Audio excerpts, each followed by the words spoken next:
Almanaku. On this day, ngjarjet më të rëndësishme të ditës në Top Albania Radio.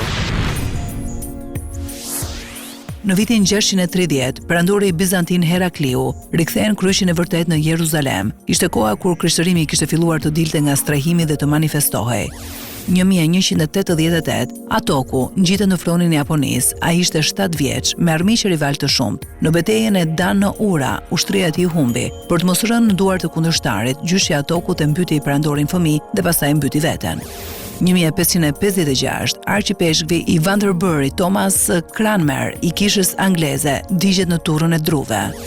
1610, mbreti James i drejtohet për herë të parë dhomës së komunave. James mbretëroi nga marsi i vitit 1603 deri në mars të 1625. Ai ishte i pari mbreti anglis dhe skocis njëkohësisht.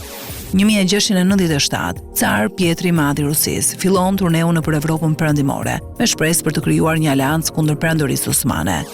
1800, Pius VII kurorzohet pap në Venecia me një kuror papale të bërë me letër.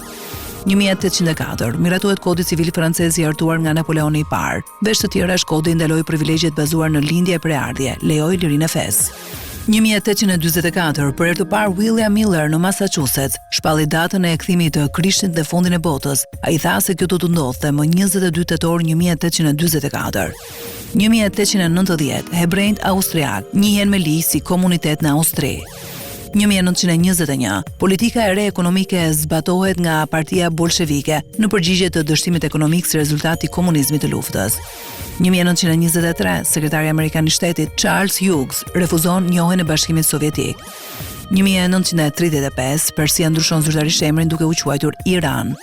1943, oficeri Wehrmacht Rudolf von Gersdorf komploton për të vrarë Adolf Hitlerin, duke përdorur një bombë vetvrasëse, por plani bie. Von Gersdorf zhduk bombën dhe shmang dyshimet rreth planit të tij. 1947, presidenti amerikan Harry Truman nënshkruan urdhrin ekzekutiv 9835 që u kërkon të gjithë punonjësve federal të zotohen për besnikëri dhe Shteteve të Bashkuara. 1951, Julius dhe Ethel Rosenberg dënohen me vdekje në akuzat për spionazh lidhur me dhënien e sekreteve mbi bombën atomike Bashkimit Sovjetik.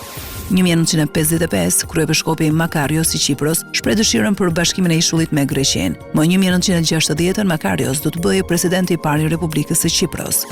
1982, shënohet për herë të parë Dita Ndërkombëtare e Paqes, që thekson në veçantë daljen e luftës dhe dhunës në konfliktet në vazhdim. 1999, Bertrand Piccard dhe Brian Jones u bën të parët që përshkruan tokën në një balon me ajër të nxehtë. 2006, themelohet faqja e rrjeteve sociale Twitter. Në korrik të 2023-shit, Twitter ndryshoi emrin e tij në X. Ky riemërim u shoqërua me një ndryshim të logos, duke zëvendësuar zogun e njohur me një X stilizuar. Megjithatë, shumë përdorërues ende i referohen platformës si Twitter.